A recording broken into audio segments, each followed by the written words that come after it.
I will call this Tigard City Council and Town Center Development Agency meeting to order. City Recorder Krager, please call roll. Councillor Hu, Here. Mayor Lube, Here. Councillor Robbins, Here. Councillor Schlack, Here. Councillor Shaw, Here. Council President Wolf, Here.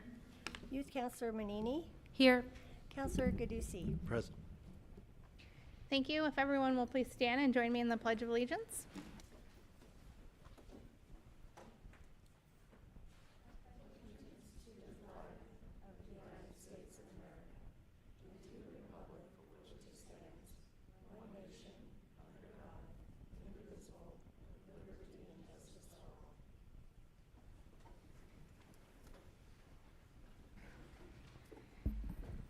If you would like to provide public comment by telephone or by video, please call 503-966-4101 to get into the queue or log into the online system. Anyone wishing to comment in person who hasn't already signed up, there is a sign-in sheet when you enter the room. There was 3 written public comments received by noon on Monday.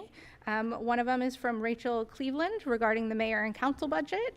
Also from former mayors Jason Snyder and John Cook regarding the council and mayor budget, and Michael Hendrickson regarding parked cars with expired registration and missing plates, requesting a municipal code change to allow Tigard Police to ticket owners of such cars. And we will go ahead and start with in-person public comment. When I call your name, please come on up and state your name and the city that you live in. You will have 2 minutes to speak. There's going to be a timer that goes up to let you know the 2 minutes. Please just remember, public comment is an opportunity for you to come and talk to the city council. It's for us to receive information. There isn't a dialogue or a back and forth or questions in a conversation period. As long as we have your information, we are happy to follow up. A couple of you did not give any additional information on top of your name. I'm happy to give this back if you want to add your email address or phone number too, so we can follow up with you directly. So we will start off with Cynthia Hernandez Rojas. Welcome, Cynthia. Please come on up. The microphone, there's a button on the front and you just need to turn it on for the microphone to turn green. Excellent. Good evening. Good evening, Mayor Lube, President Wolf, and members of the council. My name is Cynthia Hernandez Rojas, and I've been a resident of Tigard for over a decade. I am also a longtime parishioner at St. Anthony Catholic Church in Tigard and member of our parish housing team.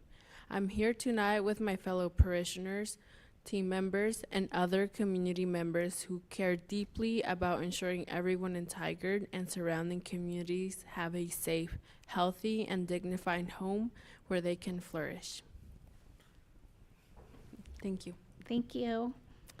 Maria Silva, sorry, not Silver. Welcome, Maria.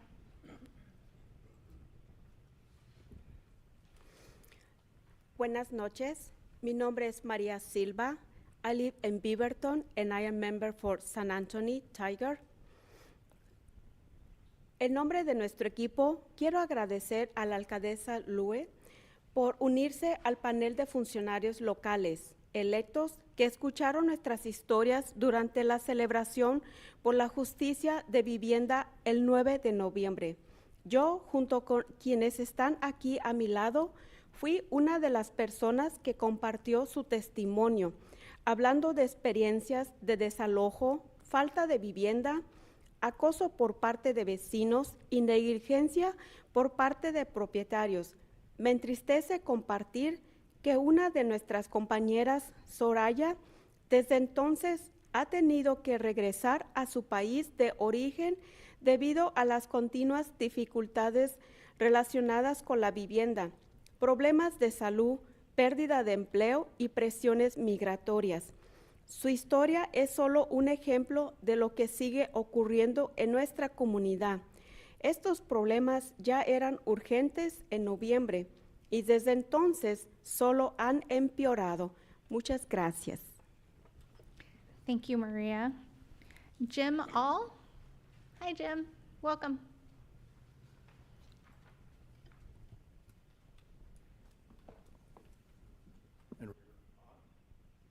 It needs to be green. Yep, there you go. All right. Hello, council members, mayor, and Rob Drake. Rob Drake and I go back some 50 years ago in Beaverton, so I was delighted to see Rob and see that he's still up and standing and taking nourishment. Thank you. My name is Jim All, and I'm the president of Wood Springs Tenants Association.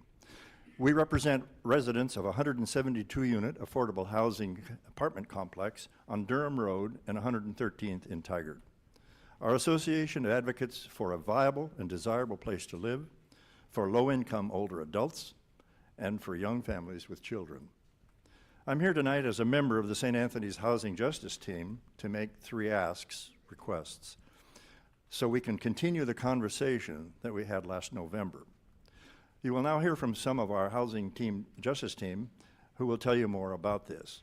Our next speaker will be presenting in Spanish, but if you wish, we'll be happy to provide you with English translation.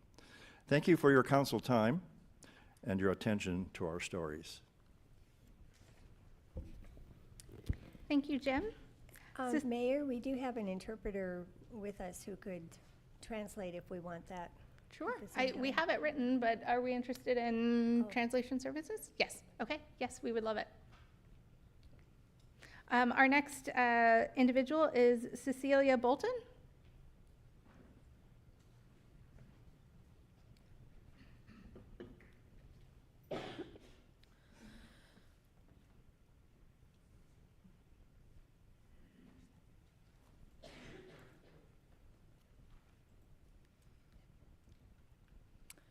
Hola, buenas tardes. Mi nombre es Cecilia Beltrán. He vivido en esta área por más de 15 años y estoy aquí para expresar mi preocupación como inquilina. I have lived in this area for more than 15 years. Can you turn your microphone on too, please? Thank you. I have lived in this area for more than 15 years, and I'm here to express my concern as an renter. Tuvimos un daño grave en nuestro apartamento que duró por más de 2 meses. A pesar de reportarlo de inmediato, los dueños no tomaron acción hasta que ya el daño era demasiado We grande. have a great damage in our apartment that take more than 2 months, and even though we reported immediately, the owners did not take action until we were in a more serious danger. El moho creció demasiado y los daños afectaron a 3 apartamentos. The mold grew up too much, and the damages affected 3 apartments. Como resultado, 3 familias fuimos desalojadas con menos de 2 horas de aviso. As a result of that, 3 families were forced to move out with less than 2 hours of previous notice. Sin tiempo suficiente para sacar nuestras cosas más esenciales. Without even enough time to get our precious belongings. Además, cuando sacaron nuestras pertenencias del apartamento, no nos avisaron. Even though when they, in addition to that, when they take our belongings out of the apartment, they didn't even give us advice, notice. No firmamos ningún documento y ya tenían todo empacado. We did not sign any document, and they already have everything packed. Ahora nuestras cosas están en un garage y hay cosas que necesito pero no sé dónde están. Now our things are in a storage place in the garage, and there are things we need. We don't even know where they are, Incluyendo nuestros documentos más importantes. including our most important documents. Comparto mi historia porque queremos que se nos trate con más seguridad y respeto como inquilinos. I want to share my story because we want us to be treated with dignity, security as renters. A veces sentimos que solo por no ser dueños de casa no tenemos voz ni valor como seres We humanos. sometimes feel that because we are not homeowners, we don't have a voice, we don't have a value as human beings. Gracias por escuchar nuestra historia.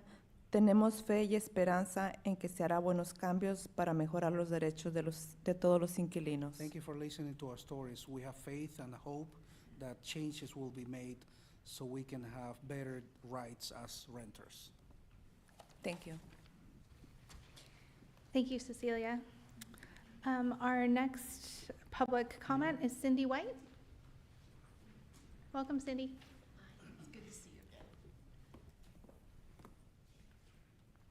Green means go. It's on. Okay. Good evening, council members and Mayor Lube. It's good to see you again. My name is Cindy White. I'm a member of the Housing Justice Team at St. Anthony's Parish here in Tigard. And it's really out of a love for my fellow community members who are suffering in their rental housing and have no voice that I come with a request to this council tonight. Our team has heard many stories from renters who have living conditions that need rectifying, similar to what you've heard from Cecilia tonight. We have heard about their fights to get assistance from our governmental agencies, but to no avail. Many need to lift their issues to the level of legal action, only to find that attorneys that can help are overwhelmed and have a long wait list. None of us wants to go to legal lengths to get repairs and other injustices fixed in order to live in safety and security. So tonight we ask two things of our city. First, we ask that you reconsider and activate the preliminary policy approach already begun almost 3 years ago for proactive rental inspections, also known as PRI. We believe PRI is a productive way to improve the living conditions for 1/3 of our community that rents their housing. Secondly, we ask to be part of discussions to enact such a program. To this end, we would like to have a workshop with this council to provide input and some manpower to move PRI forward. Some people think that proposed House Bill 3769 will circumvent the need for PRI. But this bill is for state revenue generation only. It does nothing to procure better living conditions for renters. Furthermore, we've been told by Representative Mark Gamba that it will not move forward this year. So we advocate that now is the time to help these renters who need better living conditions. We want Tigard to be an exemplary place to live. Thank you for your love and your service to our community. My team and I look forward to continuing discussions on PRI and its implementation here in Tigard. Thank you. Thank you, Cindy. Our next person signed up is Dee Hutchins. Welcome, Dee.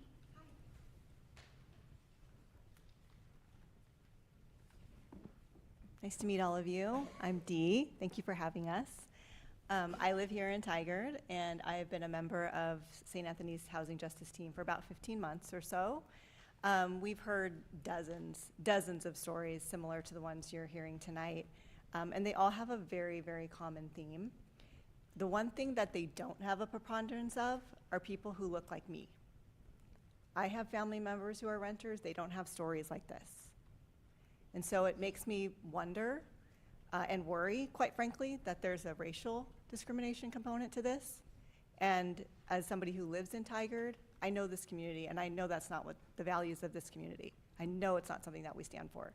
And so we just want to see an end to that and hold the people accountable who are taking advantage of a system with loopholes that's letting these abuses continue. So thank you so much, and thank you for having us. Thank you, Dee. The last person I have signed up is April Lacombe. Welcome, April. Hi, it's nice to be here. This is my first time at a city council meeting here in Tigard. My name is April Lacombe. I'm a Tigard resident, and I'm a community member of the St. Anthony Parish Fair Housing Justice Team. I want to thank you again for your service, for your time, for listening to us, and for providing this platform to share our concerns as members of our team. I want to emphasize that Tigard has a unique opportunity to set a powerful example for neighboring cities by actively protecting tenants and working to prevent homelessness. In addition to the two requests my fellow team member Cindy mentioned, activating the PRI and including us in the conversation, we would also like to invite you to join us. We're having an advocacy day on May 21st when we will travel to the state capitol to meet with legislators and advocate for policies that uphold dignity and secure stable, affordable housing for everyone. Your participation would be really meaningful and would be a show of support for Tigard residents and for the broader community.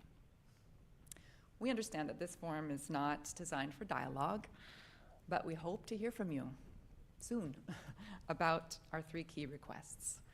And we appreciate once again your attention and look forward to working together for positive change. Thank you.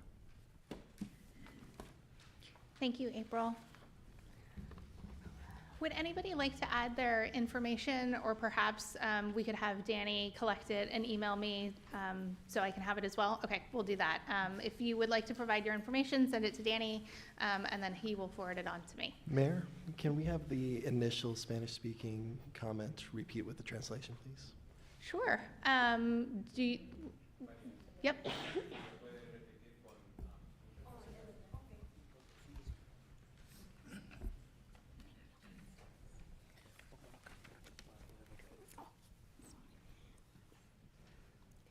Buenas noches, mi nombre es María Silva, vivo en Beaverton y soy miembro de San Anthony Tiger. Good evening, my name is, and I live in Beaverton, member of San Anthony. En nombre de nuestro equipo, quiero agradecer a la alcaldesa Lue In the name of our team, I want to thank you to the mayor por unirse al panel de funcionarios locales to join the local members electos que escucharon nuestras historias durante la celebración por la justicia de vivienda el 9 de noviembre. members elected to join to hear our stories about the celebration for housing justice on November 9th. Yo, junto con quienes están aquí a mi lado, fui una de las personas que compartió su testimonio. Myself, along with people here by my side, I was one of the people who shared our testimony, Hablando de experiencias de desalojo, falta de vivienda, acoso por parte de vecinos y negligencia por parte de propietarios. talking about the experience of a lot of housing harassment, neighbor harassment, negligence of property owners. Me entristece compartir que una de nuestras compañeras, Soraya, desde entonces ha tenido que regresar a su país de origen debido a las continuas dificultades relacionadas con la vivienda. It's very sadness to me to share that one of our mates, Saraya, since then have to return to her country due to the continued difficulties related to housing, health problems, and loss of employments and migratory pressures. Problemas de salud, pérdida de empleo y presiones migratorias. Su historia es solo un ejemplo de lo que sigue ocurriendo en nuestra comunidad. Her story is one more example of what continued to happen in our community. Estos problemas ya eran urgentes en noviembre y desde entonces solo han empeorado. These problems were already urgent in November, but since then, they have worsened. Thank you. Thank you, and thank you, Councilor Gudusi, for that suggestion. Is there anyone in person who maybe didn't sign up but would like to speak? Okay, thank you so much for being here tonight. Mr. Vang, are there any phone callers in the queue or anyone wishing to testify by video this evening? There are no callers, Mayor. Okay, thank you, Mr. Vang. The next item on our agenda is the city manager report with interim city manager Drake. Thank you, Mayor and Council. I'll make my comments brief tonight. First thing, and you should have received a If you copy. maybe just want to wait a Why minute. don't we wait? Thank you.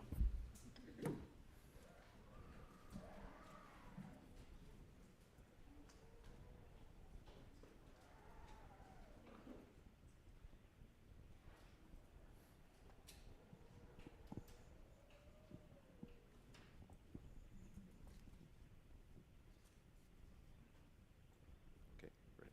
Thank you.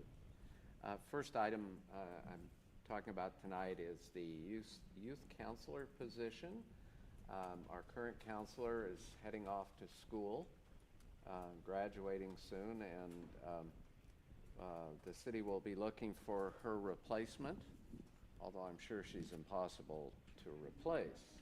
But we'll be looking for her replacement, and the city team has put together a huge list of places that the mayor has approved this, and that people will be notified and invited to participate in the selection process to be a candidate, and would encourage any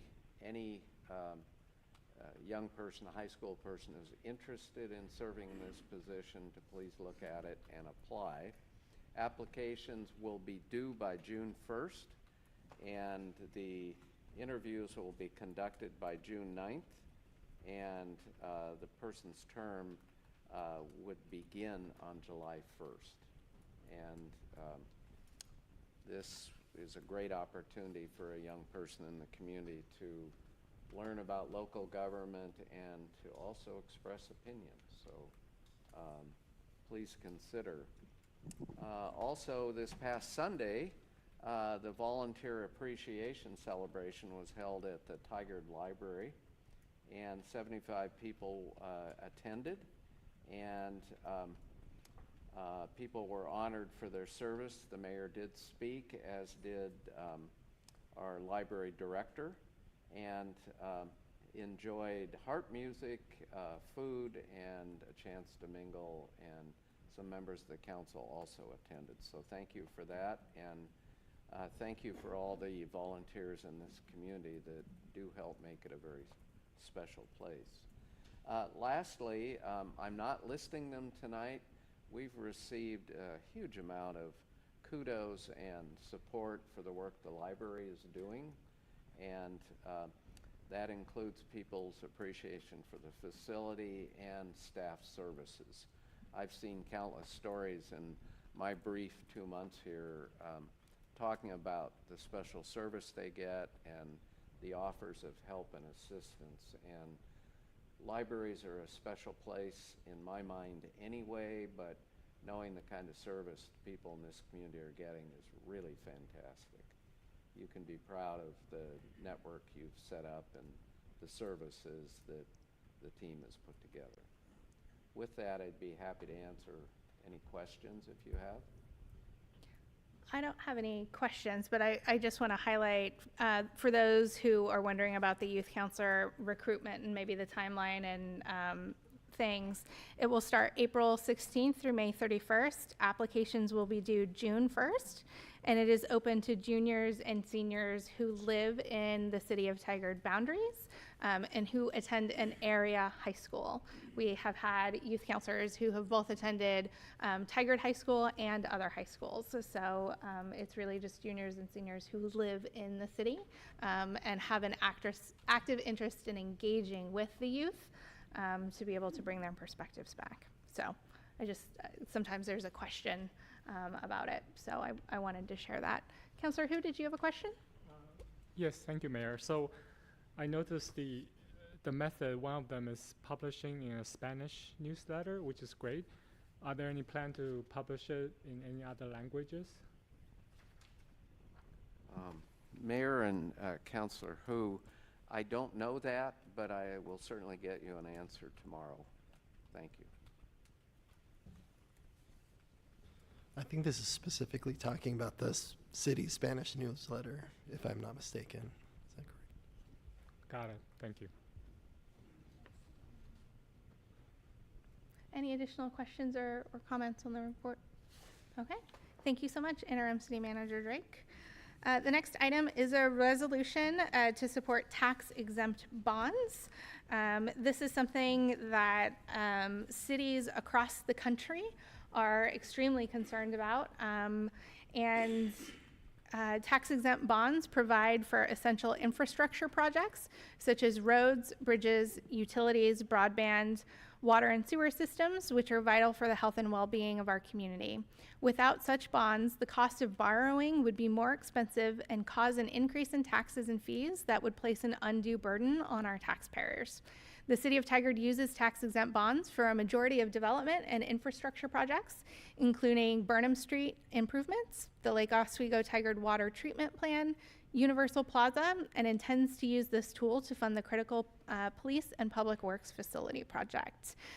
It came out with the League of Oregon Cities recommending that we pass a resolution of concern regarding preserving municipal bonds tax exemption, my goodness. And so we are taking action on that to be able to send to our federal delegation.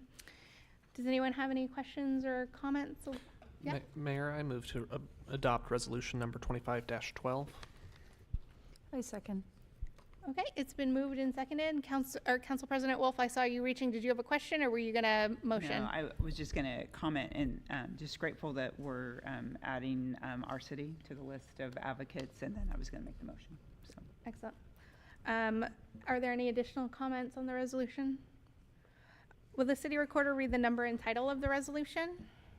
Resolution number 25-12, a resolution declaring support for the preservation of the federal tax exemption of municipal bonds.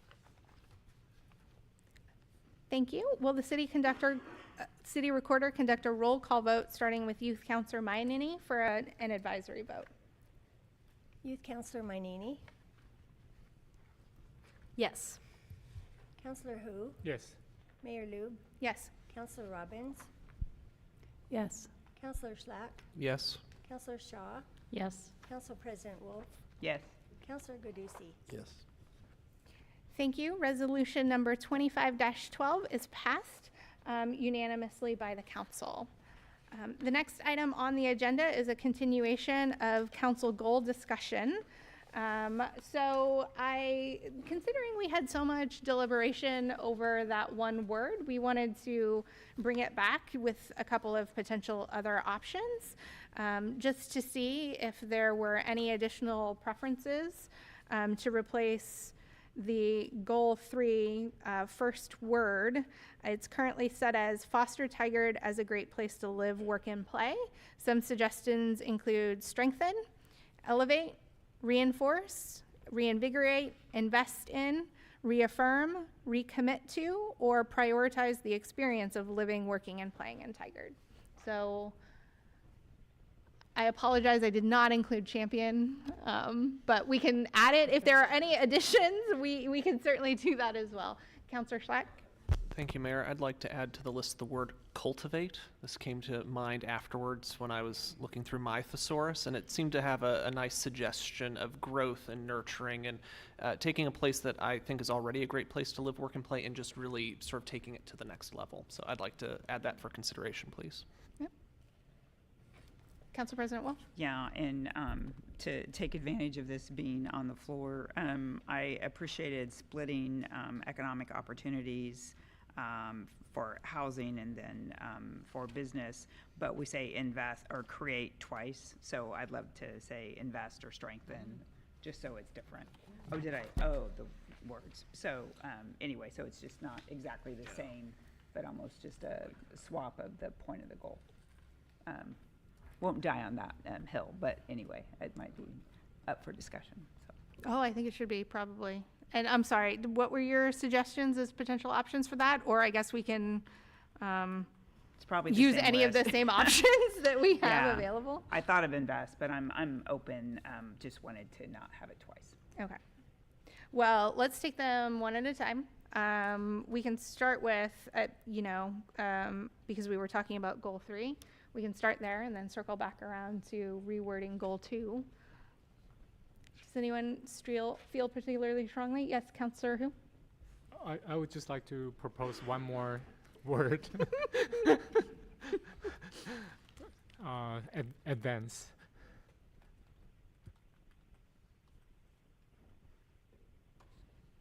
I think any of these words could probably fit. Do we throw them on a dartboard? I was going to suggest if, we have several words to go from, maybe we just sort of go down the list and show of hands and see who's interested in considering them to see if there's something that just naturally arises. Sure. Yeah. Councilor Robbins? Just looking at this list and comparing it to the goal and the strategies, I would recommend that we remove invest in, because strategy 3.2 starts with invest in. So if we don't want to do it, so maybe we can narrow it out and at least take that one out. Yep.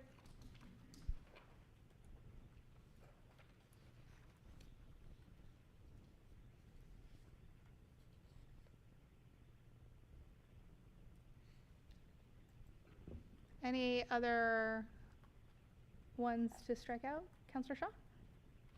Well, in that same vein, we say strengthen, but in 3.3, it says strengthen community safety and resilience. So would also recommend we remove strengthen. Okay. We did change 3 to say broaden and strengthen, so it is a little bit different, so. I think we have plenty to choose from, though.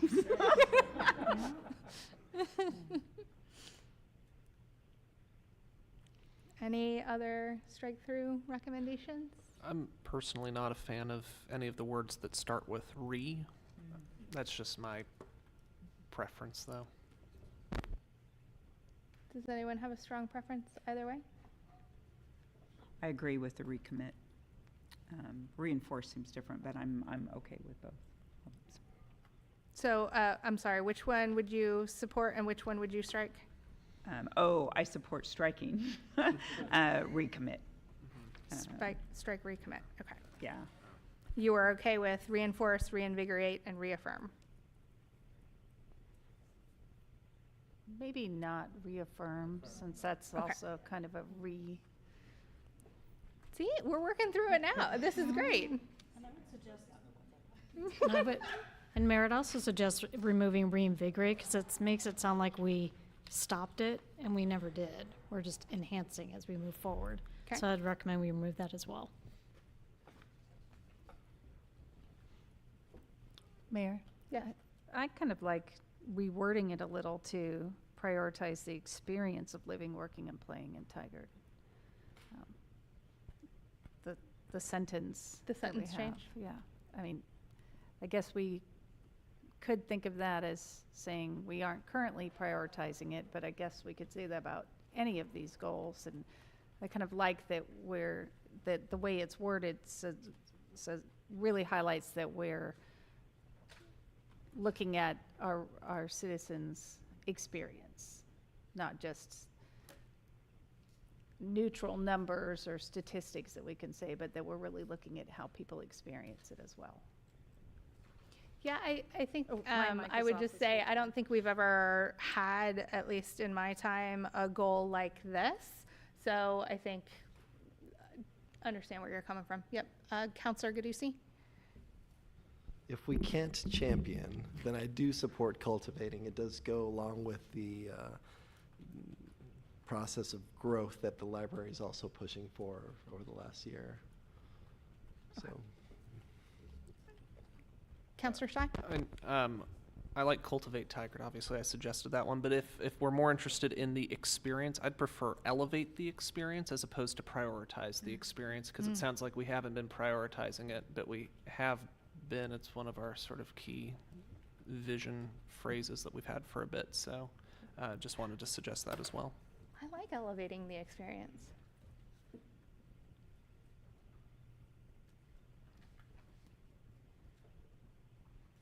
Has some nice alliteration as well. Mm-hmm. I mean, elevate acknowledges that, we have been doing it, but it has an extra emphasis. And it's not perfect, right? We're saying it's not perfect now, but we're going to keep working on it. Mm-hmm. I'm feeling like there's potential. Yeah, Councilor Shaw? So just for clarity, we're saying elevate, so remove foster and put elevate, so elevate Tigard is a great place to live, work, and play? It would be elevate and then the experience of living, working, and playing in Tigard. So in the word suggestion, replacing prioritize with elevate. Okay. It feels like there's general consensus around there.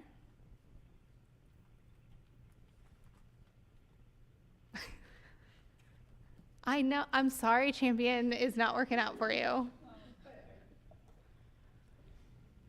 So, Councilor Gadusi, are you still on cultivate? I do like cultivate. It's more succinct, but I can do either, but I was kind of, I'll do either, but I probably lean towards cultivate. Thank you, Mayor. I think I'd rather go for more succinct as well and just do cultivate. Yeah, I prefer cultivate more over faster, so I can go with cultivate. I'm fine with that as well. Youth counselor? I support cultivate. Okay. Cultivate? Are there any? All right, cultivate it is. And so now we can look at that same word list for goal 2. Or invest in, is that where we would like to land? I think that was eliminated because it is the kickoff of strategy 3.2. That was, I think that, Councilor Robbins, is that what you had said before? Okay. I think. So, if I may say, I like elevate economic opportunities for current, as if we want to continue with the alliteration. I also like reinforce, but I'm not sure if that's too defensive of a sort of verb to use for like reinforce economic opportunities. But those are the two on the list that jump out for me that could work here. My only comment is I think reinforcing is standing in what you have and elevating is creating new, and I think it's our desire to create new. Yeah, I like that, yeah. Okay. So the proposal is elevate economic opportunities for current and future residents. Excellent. Thumbs up all around. Now, okay, so Emily, are you tracking?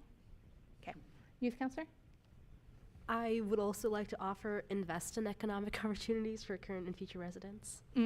I think somebody said because one of the strategies over here talks about investing in, to try to use a different phrase. But we like invest in, that's why we used it already. But good suggestion.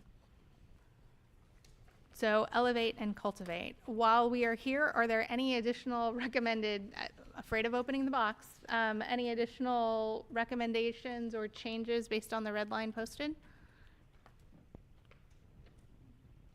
Yeah, Councilor Robbins? In honor of Councilor Gadusi's strong dislike of the word resilience, I was thinking since goal 4 starts with deliver resilient, sustainable, perhaps we could take resilience out of the 2 strategies since it's already there. It kind of works either way. It's just an option. The only thing I remember is, I think it was Sambo talking about, I'm sorry, this is, hello, welcome. Glad you're here. Sambo talking about resiliency is an industry standard topic, and as we're looking for outside funding, having that verbiage included in this goal is going to elevate any opportunities we have to go after funding. Thank you. I remember that now. Sorry about that. No, totally. Welcome, Emily. Thank you. Good evening, Council. Emily Church, Deputy City Manager. Thank you for this conversation. It's great and timely as we finalize our budget messaging and documentation. Right, it was Economic Development Manager Danelle who provided some feedback. The word resilient, I think, is most applicable to Strategy 4.2, Resilient Emergency Operations Center, as we do have a federal grant submitted with that very language, but perhaps we can remove it from Strategy 4.1. And we'd be open to removing it from the goal language itself, but I'd like to recommend 4.2 Resilient Emergency Operations Center consistent with our grant language. Open to other suggestions. Thank you.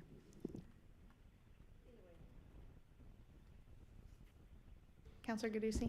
I agree with keeping it in 4.2 absolutely, because it talks about the building itself, and a building should be resilient. 4.1, that's not necessarily the facility specifically, so if we were to just remove that from there, everything else can stand as is.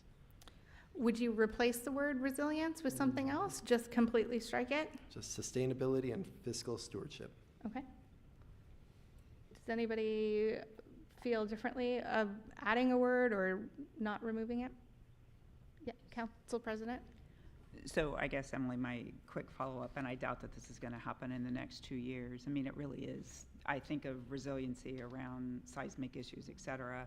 So my question is, in the next 2 years, because it does reference facilities, is there any work that is addressing that? And if not, then I think fiscal stewardship, sustainability makes sense. but I feel it is an important word and not a, and I don't want to use it as a buzzword. So I guess that's my question. Thank you. In fact, all of our facilities planning efforts, including the facility system plan that Public Works Director Rager has spoken about, as well as our current construction activities on the library, will have resilient elements. My opinion is that the goal language and goal for deliver resilient, sustainable, and so on facilities is a great umbrella under which where the strategies are contributing to it. I don't know that we need the word resilience in strategy 4.1, but that's just my opinion. So let's strike it. Yeah, Councillor Shaw? Yeah, I would support striking it, but I also want to make sure we leave it in the goal messaging. So deliver resilient, sustainable. Thank you. So leave it in the goal, leave it in strategy 2, take it out of strategy 1. Okay. Are there any objections to that, leaving it in the goal and strategy 2, but striking it from strategy 1? Okay. So 3 changes. Anything additional?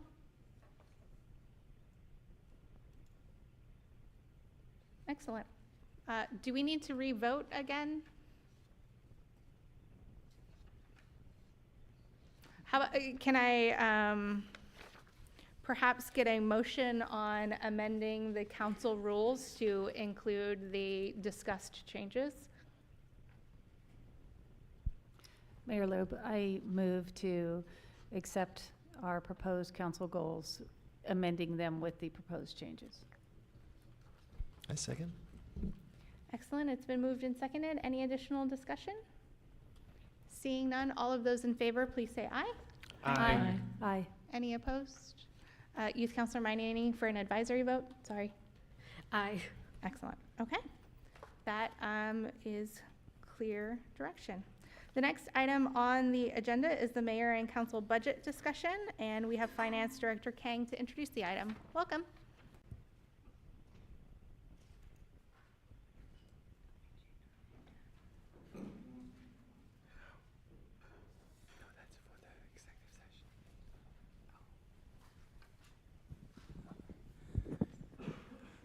Good evening, Mayor, Mayor and Council.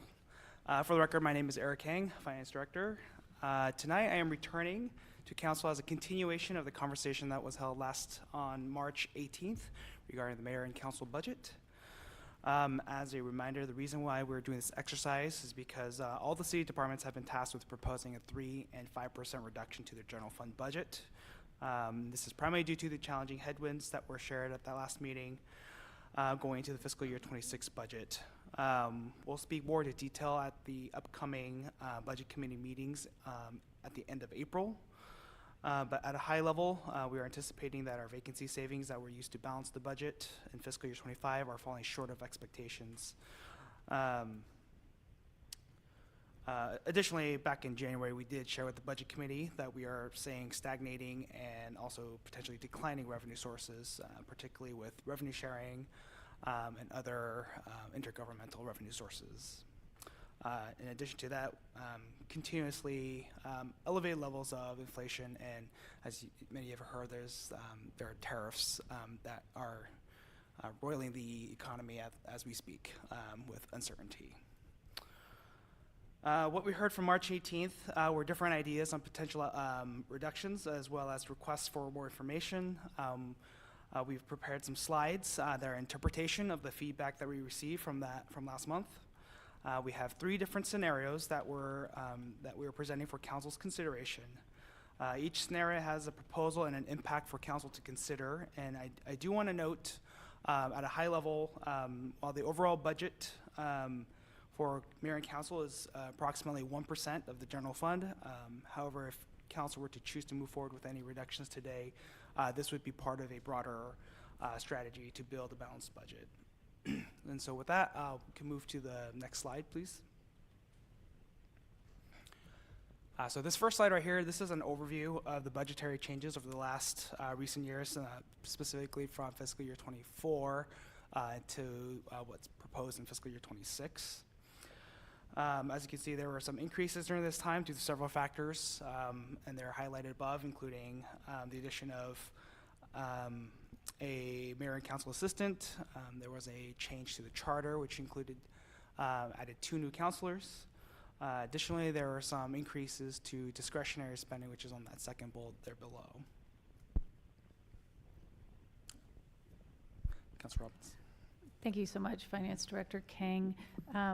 Just so I can have a better perspective, for the second bullet with the discretionary spending, do you happen to know what the fiscal year 25 discretionary spending was? Because that also went up because of the two new counselors, so it's hard to compare.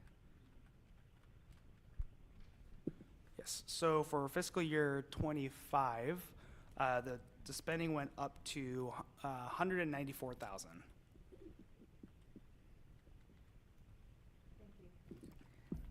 Can I also just ask sort of, or I think make a comment historically? I don't believe, based on the time that I've spent here, that the discretionary spending for the mayor and council budget has gone up much, if at all, since I've been here. I think the council, the travel and training has been the same dollar amount without any sort of increase for inflation or any of that. And the only increases have been based on any of the memberships that have increased. I don't know of anything else that has ever actually been added to this budget since I have been on city council. So looking back into, and I'm happy to provide more information to council as a supplemental informational package. But looking back into 2019, so in the past 6 years or so, Mayor, you're correct. For travel and training, there hasn't been significant changes specifically in that category. There was a slight increase between 2020 to 2021. It went from 59,600 to 62,000, so about a $3,000 increase. And then 25, the increase happened because of the addition of 2 new counselors. So you're absolutely correct. Okay. The biggest changes that in the most over the last six years or so, we're primarily under professional services, dues and subscriptions or memberships, in those 2 categories specifically. Thank you. Any additional questions on this slide? Yeah, Council President Wolf. So, Director King, I was also just thinking, and I appreciate the question, Councilor Robbins, about what was 25, because I'm trying to recall if we even did like a half bump, knowing that these 2 would begin, half of a year of the fiscal year starting in January. So going from 194 to 198 seems, not flat, but relative, not like a doubling. I mean, that's only 10,000 of the total. But I appreciate the data, and I guess when we dig into the conversation, there's part of me that would like to maybe pull from the 10% to get to the 5, to just have those conversations, because I'm comfortable as a counselor to reduce my spending to the 7,500. I'm not sure that I feel the same about the youth council trip. Maybe we can make that a little tighter on prioritizing it, but I still remember my experience with my U.S. Senator as a high schooler, which was a while ago. And so it really pains me to say that we're not investing in our youth to have that amazing experience. So. Councilor Gadusi. And just for clarification again, with the 137,000, that was with the 5 counselors, and then the 198, that was with the 7, correct? That's correct. All right, so overall, I mean, it's not that big of a bump. It ends up being about 27.4 thousand before, and then 28.2 thousand after. So it's not as big of a bump per person than I had initially thought. So it is about stable. Yeah, I think, yes. Councilor Robbins? I do have one more question. Just the first bullet shows that Our budget has already come down by 50,000. I realize that's money that we never spent, but that also means that the mayor and council budget overview is coming down by 50,000. So does that count as part of our reduction? Because the requests were for, I think, 17,000 or 28,000 savings. And so is that in addition to the 50,000 that we now don't have to spend? So the reductions are based on what was proposed. And so I would have to, I guess in the simplest matter, we put our budgets in two categories. So there's non-discretionary, which are like our personnel and salary costs, where we don't have discretionary control over that until we get to a discussion about any sort of change in positions. But at a top level, we have our discretionary, which are typically our mandated costs, like our personnel, and then we have our discretionary, which can include things like travel and training. So typically, when we do our reductions, in our conversations that we've had, the non-discretionary piece is held static, and that's not a factor in the overall reduction. Because as we were putting together the proposed budget, with everything that's been submitted together with our non-discretionary and discretionary, we're still seeing a shortfall. Thank you. Good evening, Council. Emily Trich, Deputy City Manager again. Following on our conversation last month, this group has hit the target for a 3% reduction. And so we're back before you at your invitation to see if you wanted to look in any further. You certainly don't need to. You've hit the mark, and that's what we've been asking all the departments and divisions to consider. And so we appreciate your thoughtfulness in going into this. Happy to answer any questions to go further, but please know that there's no expectation that we're cutting deep, because that's not the intention. But we appreciate the leadership exhibited by this group. Thank you. Thank you. Councillor Hu?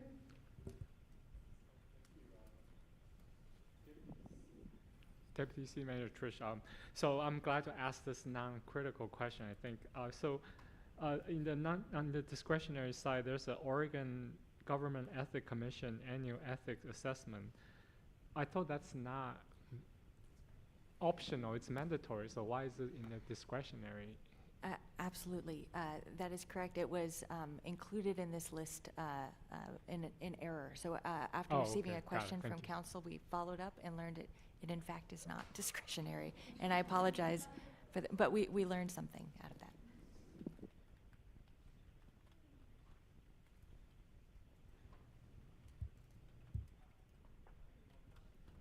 If there are any more questions, next slide, please.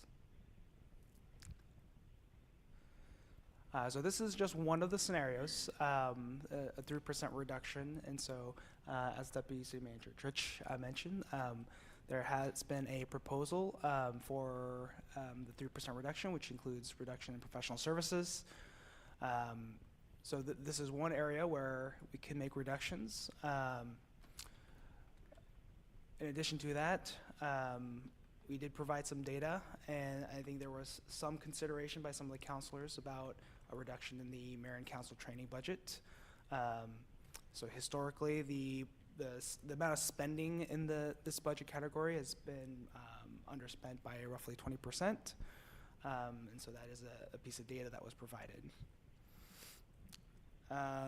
Next slide, please. So again, this kind of just builds upon the first scenario, and the only addition to this is the bottom one right there. That's the Youth Advisory Committee member and their travel to Washington, D.C. So this is 2 youth from the Tigard Youth Advisory Committee and the chaperone to fly to D.C. for the National League of Cities conference. This is not for the actual youth counselor position. This is for additional Tigard Youth Advisory Committee members. Next slide, please. So again, another example of what a 10% reduction could potentially look like is, again, continues on scenarios 1 and 2. The mayor and council training budget would increase or the reductions to the mayor and council training budget would increase up to 25%. And then the others are still a continuation of the other scenarios. And the next slide, please. And this is a continuation. And so these are also other potential reduction areas that we heard from March 18th from council on areas that could be considered for reductions. And all these add up to approximately 10%. And so with that, that concludes all the different scenarios. I'm happy to answer any additional questions and looking to get some guidance from council on which scenarios to move forward, or if any, or propose any alternative scenarios. Thank you. And I also want to thank Deputy City Manager Tritch for sort of sending out some additional information on some of the different groups that we belong to. I will say there's a couple of errors, so, and I think it's just because you're not as involved in them. And want to talk about kind of what we do. We had a public comment about the importance of our memberships beyond just the state. So I want to talk about the value that they bring, and a little bit just correct some of the things that go on. So in order, can talk about the National League of Cities, which their mission is to relentlessly advocate for and protect the interests of cities, towns, and villages by influencing federal policy, strengthening local leadership, and driving innovative solutions. This has been historically the opportunity for city councilors to travel beyond the state of Oregon, to not only, it sounds weird, but sometimes we don't actually get to spend time with our neighbors, including our neighboring jurisdictions, unless we're out in DC in the same sort of space, building those relationships, building relationships with other cities across the United States, and attending a lot of different sessions, whatever your interests may be. That is the opportunity for counselors to be able to do that kind of work. For U.S. Conference of Mayors, and I was gonna say, I'm not intimately involved because I didn't go last year on whether or not there's staff opportunity or support. U.S. Conference of Mayors is the official nonpartisan organization of cities with populations of 30,000 or more. There are over 1,400 such cities in the country today, and they are the leading voice of cities in the capital.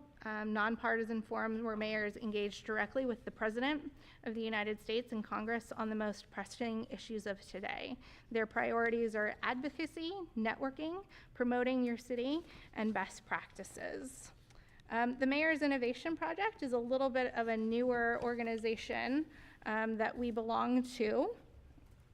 And there's a couple of X's sort of missing on the spreadsheet. One of them is they do actually a lot of staff education and support that's available. And for training and events, if you are a member, the conferences are free for the mayor and for staff members who want to go. There's also technical assistance available from the staff, consulting by phone or video or email, and they can produce up to 3 short policy notes or topics per year for the city on our topic of choice, which I try to continuously remind the city. They are partnered with the University of Madison, Wisconsin, and so we have lots of really smart students who look into stuff for us. And again, that is only $2,500 to us. Some of the other things I wanted to talk about is, yes, a lot of that is experience, but for a lot of the things that we belong to, and I can talk specifically about the things that I have participated in, as far as what they have brought back to the city or provided to the city for free. I was invited into the Mayor's Innovation Project New Mayors Cohort in 2023, where they invited out a bunch of brand new mayors across the country to convene and help train and build relationships on kind of what being a mayor is. And again, they brought us out. There was nothing that the city paid for, and it was all supported through their project. We also partnered with the Mayor's Innovation Project through University of Madison, and we did a 360-degree thinking project back in 2023, which produced a report and recommendations on social media and communication for the city in 2023, which I believe was presented to the city at a city council meeting. They also are doing the Mayor's Institute on Pedestrian Safety, which I am a part of. I can't remember how many mayors across the country, but I think it's like 8, maybe 10, to provide information and technical assistance for free. The city is not paying for any of this, to be able to come back with a project with a lot of specific expertise that the city otherwise wouldn't have. For U.S. Conference of Mayors, I participated in the Mayor's Institute on City Design in 2023, and the project was a report on recommendations for a potential new city hall in the downtown area. That report is also available for anybody who wants it, and we had some of the best technical minds and expertise across the country who provided their recommendations for free. U.S. Conference of Mayors also provides us with the opportunity to apply for grants. Currently, the police chief is working on a grant for one of the police options. I believe community policing is what we're submitting, as well as there are many times I have come back, and when I go to the breakout sessions, I come back with lots of documents, and when I go to the police ones, I always hand them back to the chief to have best practices across the U.S. There's also meetings and webinars that we have been on with staff, and again, bringing back best practices. One of the things I will say is I really appreciate having relationships with other cities in the state of Oregon, but it's really challenging when we are one of the bigger cities, and we end up actually providing a lot of advice to smaller cities and not getting advice ourselves. Our strength is actually coming on the national level and being able to talk to cities of similar size, potentially doing different things, or and bringing that back. I always come back sort of with a list and talk to the city about those potential things. So I wanted to share all of that because I don't think we probably talk about it enough. The participation that we do in many of these different things, they look like a number on a sheet, and the value that they bring to the city is significantly more than the dollar value that we pay out. So I wanted to share those pieces and open the floor for any questions. If you have any questions on those sorts of things, would be happy to answer them. Yeah, Councilor Shaw. Great, thank you. And I think when I had recommended, in addition to the National League of Cities, it was when we thought we were more dire budgetary constraints than we actually are. That is the one opportunity for counselors to actually speak with other counselors across the United States, unopposed to some of the other organizations here. That is our one opportunity. So I would recommend that we stay with the National League of Cities. It does provide that opportunity. And then I think with the League of Oregon Cities, though a large dollar amount, it also provides us with the ability to, whether they're small or large, other cities, to talk about those impacts to us, whether it is recreational activities and the legal ramifications thereof, as well as the issues surrounding drug addiction and drug use. So I think those are the two that I would recommend that we keep. Thank you, Mayor. Councilor Robbins. Thank you, Mayor, and I appreciate your details.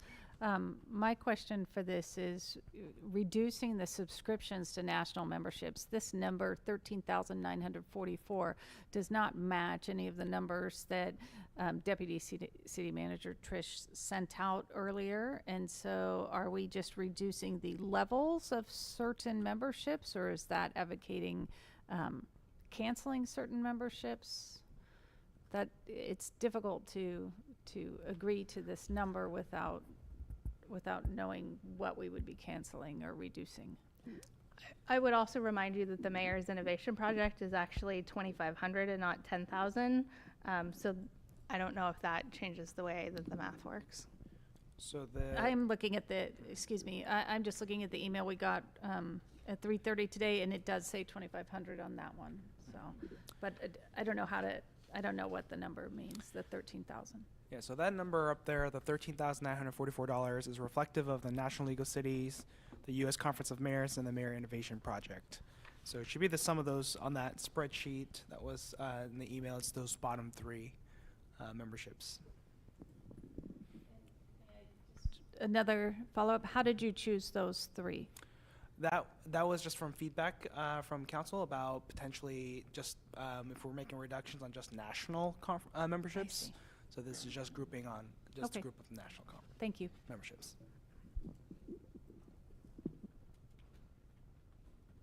Yeah. Interim City Manager Drake. Mayor, if I could speak to the whole council on this. I've enjoyed a really nice municipal career, having been involved in the beverage industry for 15 years before I joke I made the fatal mistake of applying for the Planning Commission in Beaverton, and that started me down a whole separate rat hole for over 30 years. And I'd like to speak, I know there's been some concern, but speak to the idea of belonging to these organizations and why they're critical. I did enjoy 9 years on the board of directors for the League of Oregon Cities and served 1 year as president. It was about a generation ago now, but my learning curve was so fast, so high, and when I went to conferences, like the mayor said, you do meet others and you learn from others, you gain ideas, you're basically in fertile soil that you might not have been. And in the course of all that, you bring back, as again was mentioned, handfuls of things, either literally or figuratively, and you do get the chance to share with others who are as smart as you are or many times smarter. And that's just the benefit, partly social, but also picking up ideas from areas that are totally separate from ours. And what I did learn over time with National League of Cities, they have a direct connection into the Capitol, into the White House, and you're getting access to people that are critical for making things happen countrywide. League of Cities, same thing, but a smaller venue. But with the League of Cities, it's more than just lobbying. It's being a reference, a information source to the legislators, and it also dials us in to avoid unfunded mandates. Yes, Oregon law does prohibit that, but there are sneaky ways to get around that, and our residents and you are represented at the Capitol by a very strong group of folks, and having served on the board with them for 9 years, I got to see them in some cases on a daily basis. They were well-trained, well-educated, and extremely talented at what they did.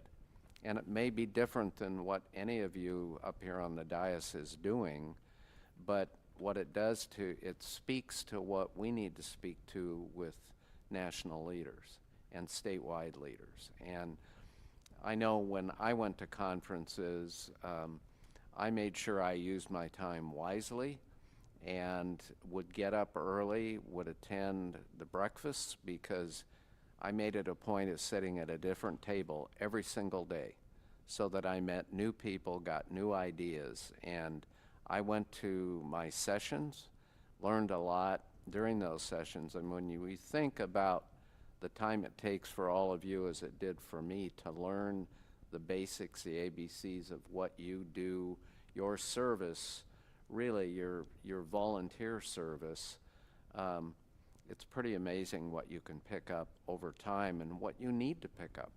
I mean, it's not a wheelbarrow load, it's not a garbage can load, it's a truckload of info that you need to learn to be effective at what you do.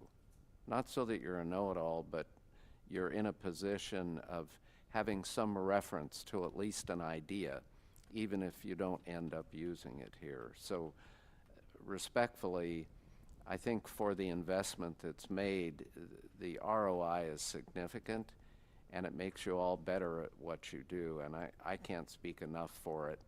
I invest a lot of time, a lot of energy, and that opportunity is right in front of us here partly, and the rest of it is getting real life experience, either in DC or down in Salem, and I personally have thought it was worth every dime that was spent in public funds on that training. I think people think the word junket, and I'm just going to address it. If you're doing your job, it ain't no junket. You're back there in many cases. Before I was full-time in Beaverton, I took vacation time to go and learn and made sure I used that time wisely. And one comment I made about all of you was when I saw your resumes after getting the call from Laura Gomez, I was deeply impressed. You're all sort of captains of your own industries, but this is a singular industry that you need to know a lot about. So don't shortfall what potentially is a lot of learning. You devote the time and energy, and you'll get it back in spades. Thank you. Council President Wolf. So Eric, and so thank you so much for that, City Manager Drake. And I agree that being thoughtful about professional development and networking is really important. And so, Deputy City Manager Tritch, I heard you say, I think that maybe we've already kind of hit a 3%. I am comfortable with, doing our part. So my question is, going back to the individual counselor accounts, if we attend DC and attend a couple events, I'm still thinking we're not near 10,000, and I don't know if it's 9, 8, or 7,500. I think there's an opportunity there to get a little tighter from a counselor perspective. We don't travel as much as the mayor, but again, in reserving that, being tighter, maybe looking for sponsorships for the youth, I'm very much a champion of that.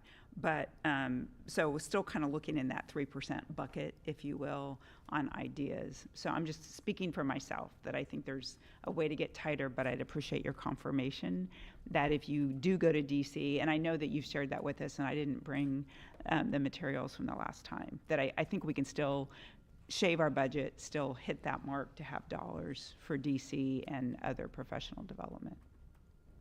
So.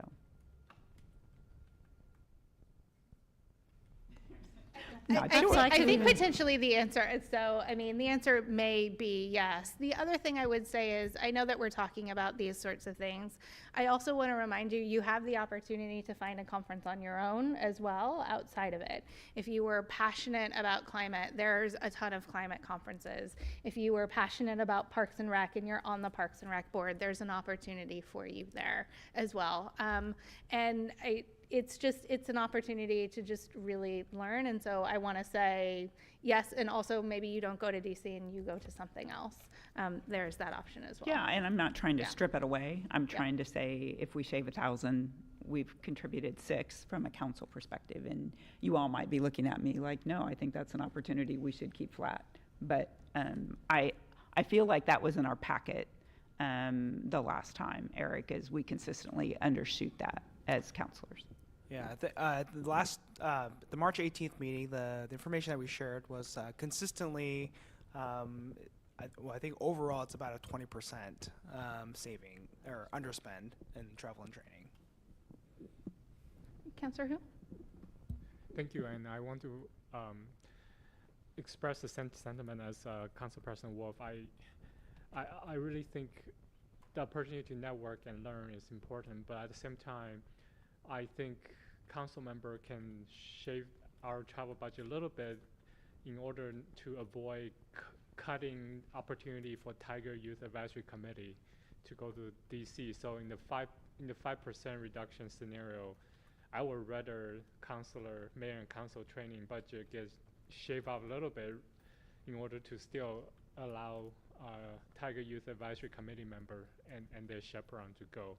And for the 10% reduction, I agree with Councillor Shaw that I think we should keep the National League of Cities.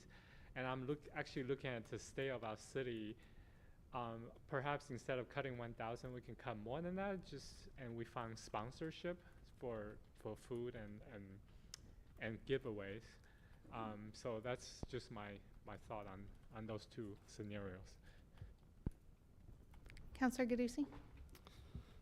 So I'll go a little bit at a time because I have a few things to say. For the national memberships, I mean, they say, don't tear down a fence until you know why it's been built. And it's speaking with everybody in our history, all of the previous mayors, everyone that's been there. Apparently that's a high impact thing. Just because I haven't had impact from it, everyone's saying it's a good idea that has been there and been involved in the past. So it seems reasonable to continue just because everyone, and I'm not saying because we've done it in the past we should continue to do it, but just because I personally haven't gained a benefit, I see that the benefit is there. In terms of the training, I mean, I don't anticipate myself ever spending the $10,000, so I think that seems reasonable to bring it down, but that's not to say that others won't with things like Parks and Rec, like library conferences and things like that. One thing that I noticed in each of the scenarios is the consulting services and reducing that from $25,000 to $15,000. I would support that, especially because we've never hit that $25,000, which is great. And I like trying to bring as much in-house as possible without going to outside consultants. In terms of the state of our city, that I am quite passionate about keeping and funding whenever possible. That was one of the first things that brought me into being involved into the city. It made me more passionate about what's happening here, and the outreach that we're doing with that is great. So I think that that's a great benefit to our town. I was actually I had a meeting with the regional mayor on Saturday who expressed to me how jealous he is of our community participation and our State of the City experience. So I just want to share that. Councillor Shaw?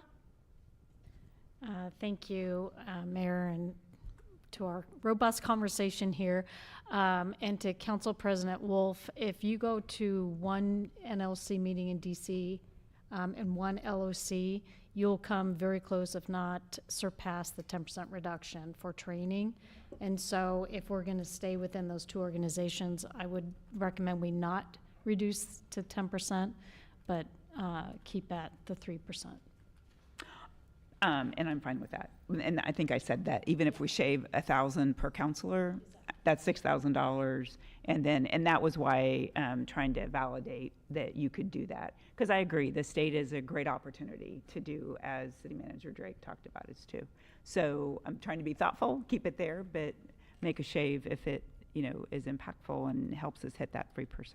But I also want to note the mayor representing the city travels more, so I want to be mindful of that. But for me, and I hope to continue to attend in future years. And perhaps one other follow-up.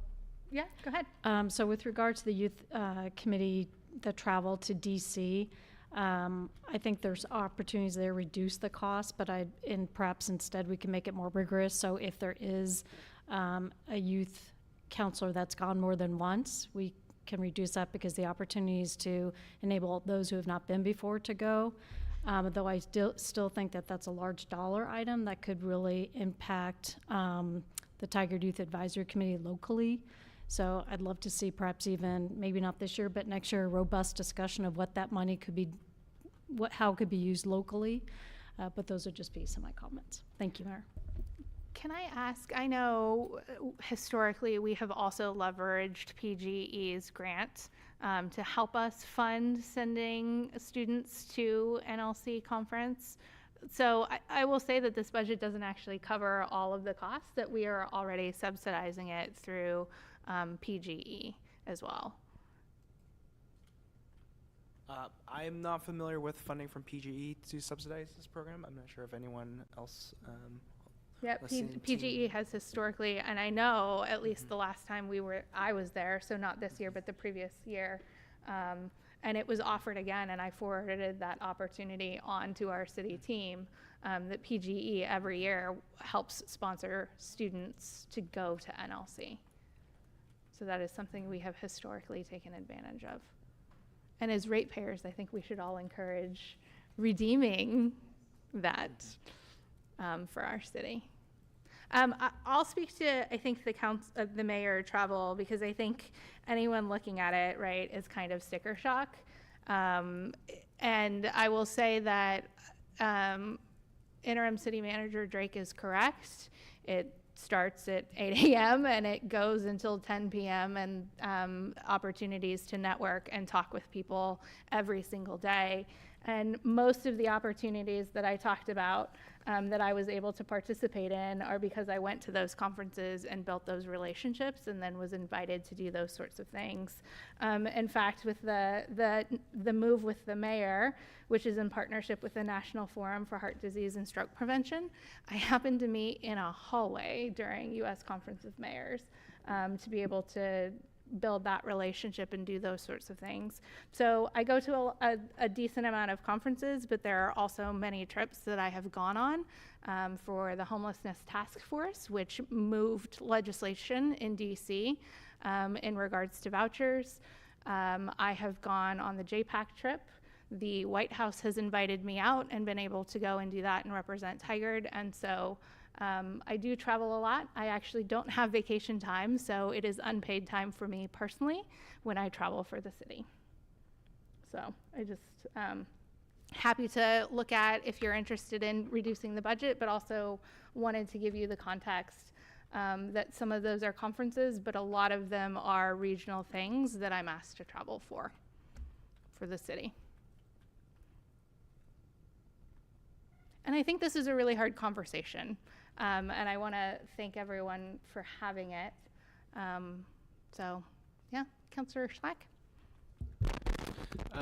So I'm fine with keeping the national memberships, although when I was looking at the list, I, for some reason, got that Janet Jackson song stuck in my head, What Have They Done For Me Lately? So I'd like to ask that staff provide some assistance on how city councilors can leverage some of these memberships going forward, because since I've been on the council, since I joined 9 months ago at this point, I've never interacted with any of these memberships personally. So I'd love to take advantage of it if we're going to continue with these memberships.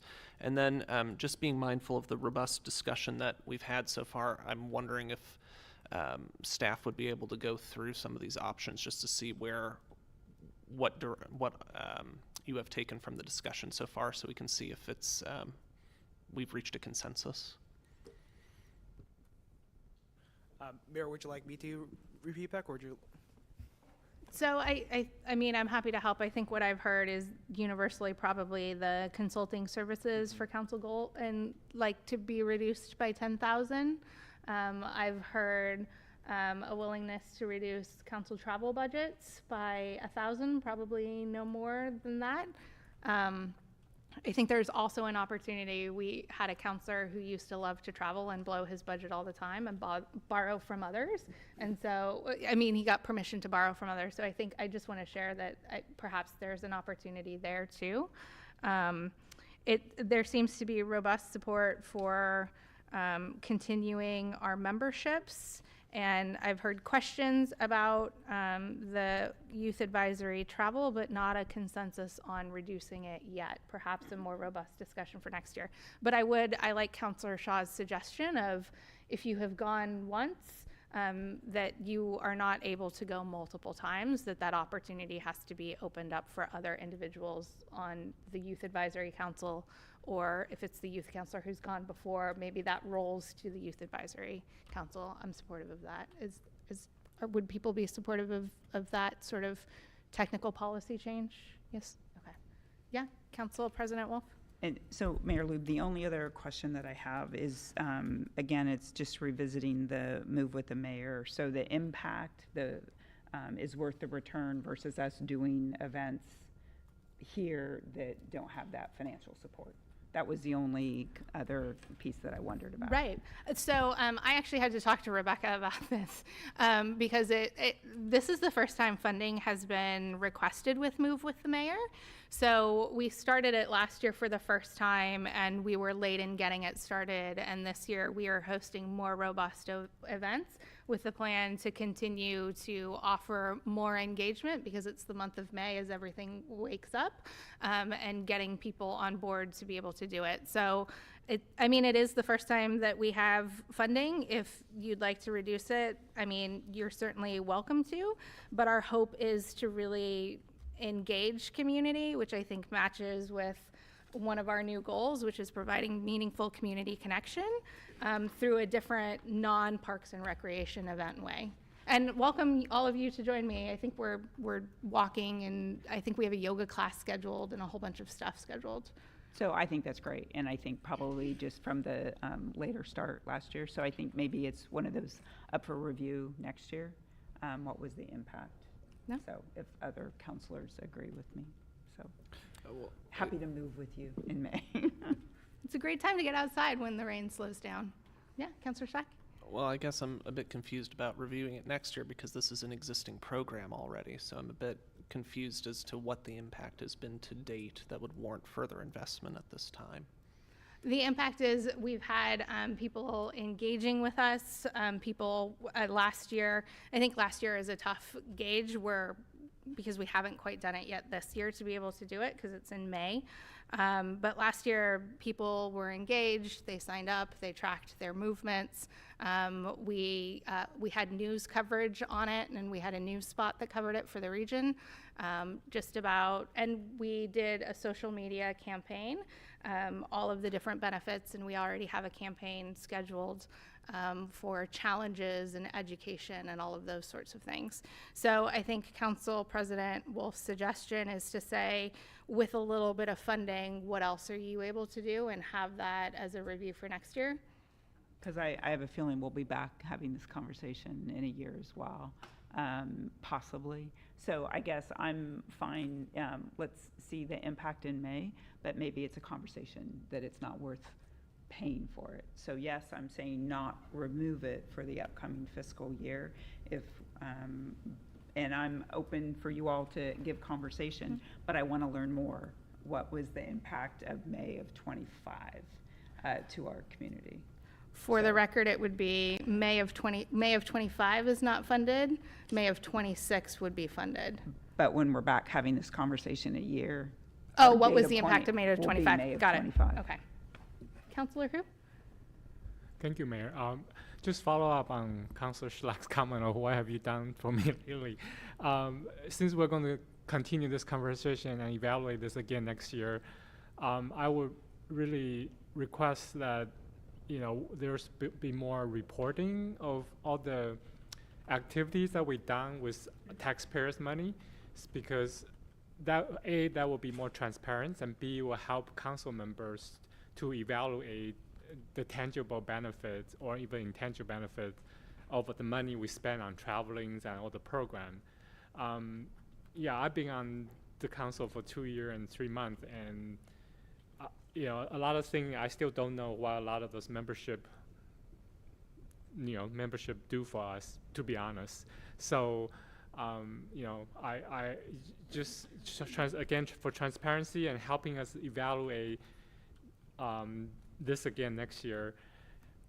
Personally, if next time I went to a conference, I will come back with more robust reporting so I can share what I learned, specifically with all the council members and to all the Tiger taxpayer to know what their taxpayer, their tax money pay for me to go somewhere and what they got in return.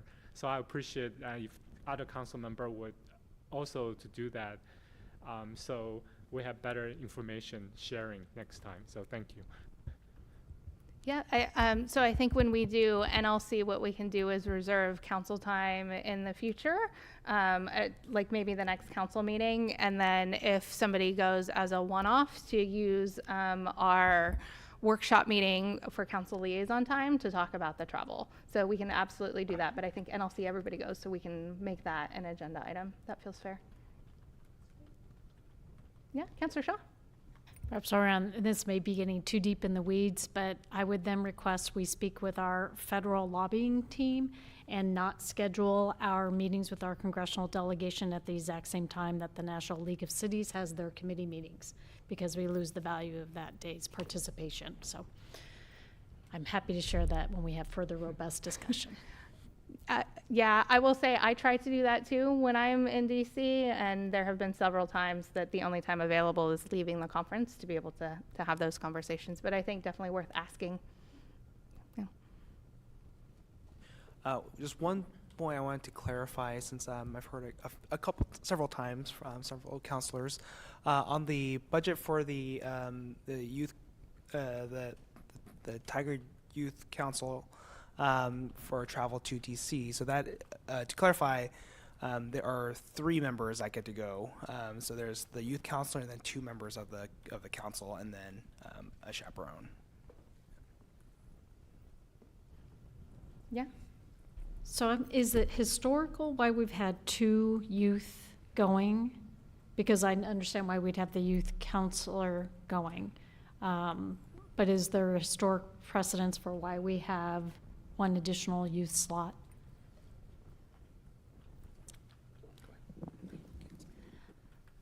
I'm happy to follow up with the TIAC committee liaison on our team, Alex Richardson, and I can get back with you. I'm not aware of the history of it, but I can provide that information quickly.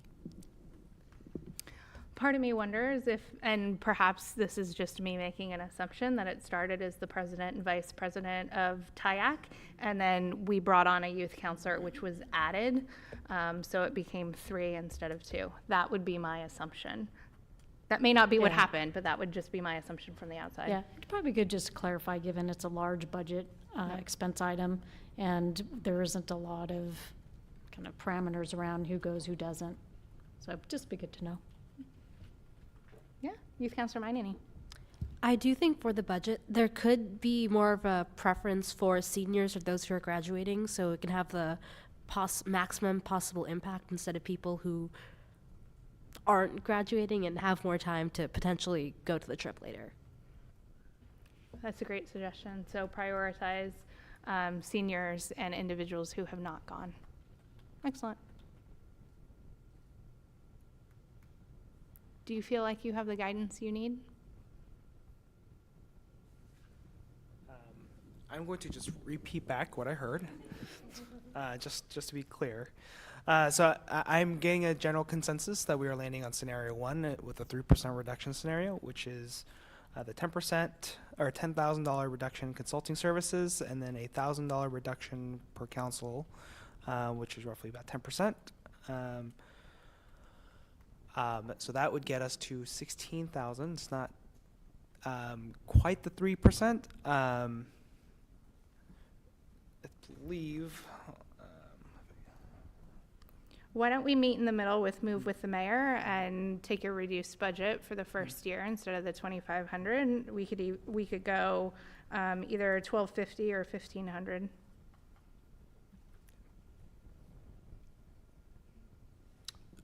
I think that would work. Okay.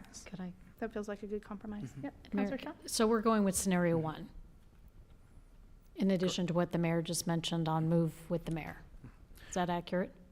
Yes. So what was proposed in scenario 1 was a reduction of 10% for all mayor and council. And so what I heard was a reduction on the council portion.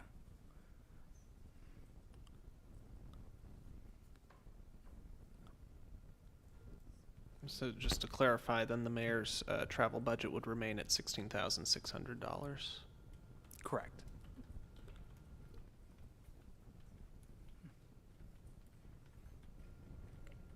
So perhaps for clarification, Mayor, have you come under that budget consistently, similar to counselors coming under budget? I believe I'm going to come very close this year. But I have, last year, I don't know how under I was, but I was a little bit under, yes.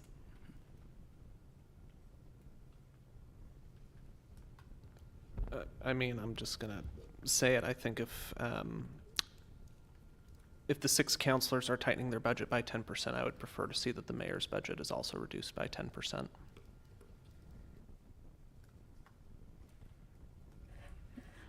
If there's an opportunity, I think the mayor said on Move with the Mayor, that's a flexibility at the end of the day, and I appreciate that.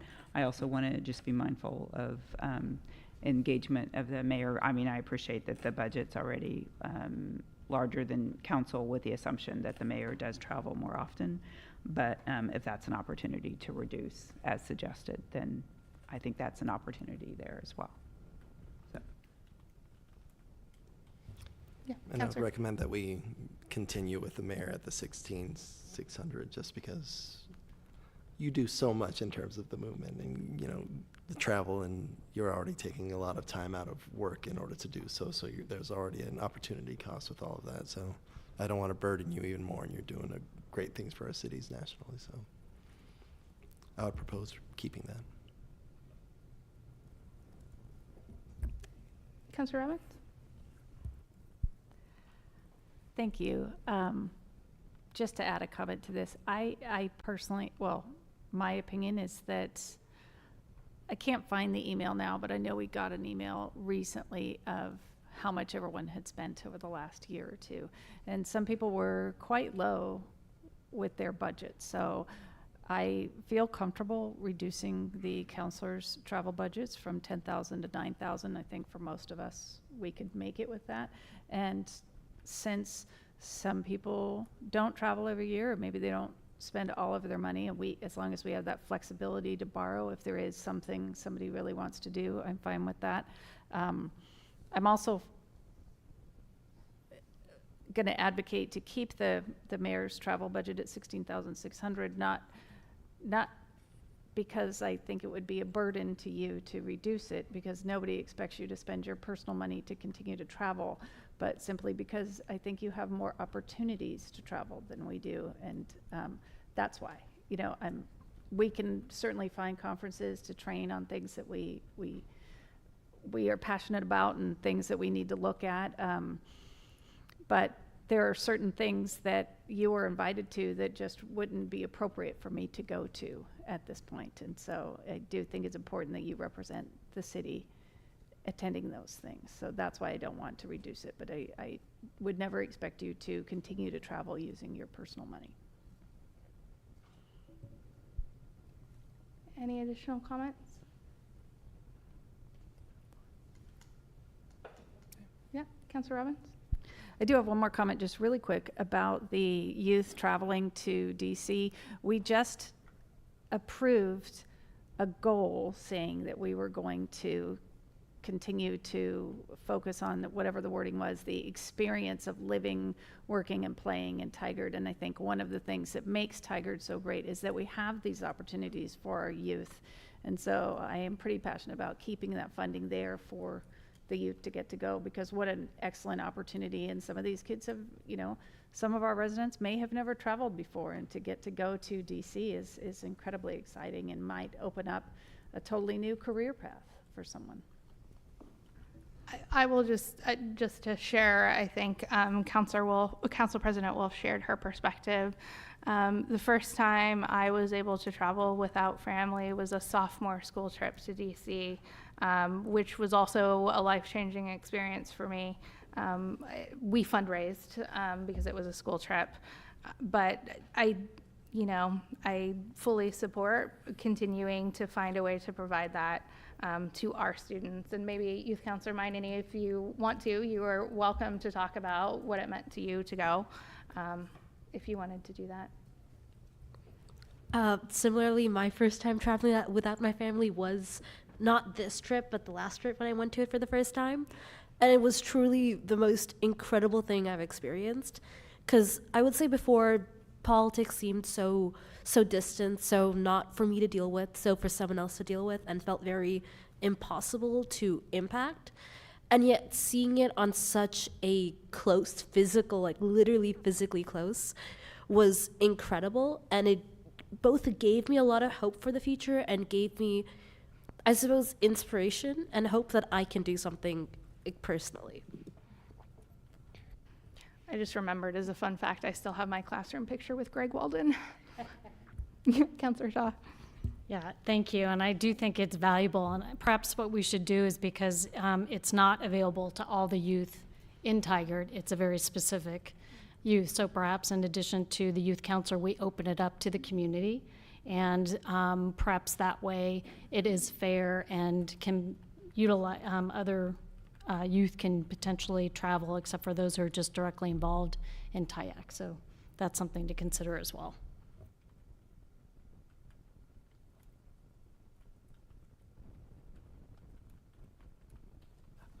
Well, I think I have heard what I need in terms of the 3% scenario, so I appreciate the robust conversation and looking forward to more budgetary conversation on April 26th. Thank you. Thank you, Finance Director King and Deputy City Manager Trich. I will convene the Town Center Development Agency for the next agenda item. And the Town Center Development Agency will go into executive session to discuss property negotiations under ORS 192-6602E. All discussions are confidential and those present may disclose nothing from the session.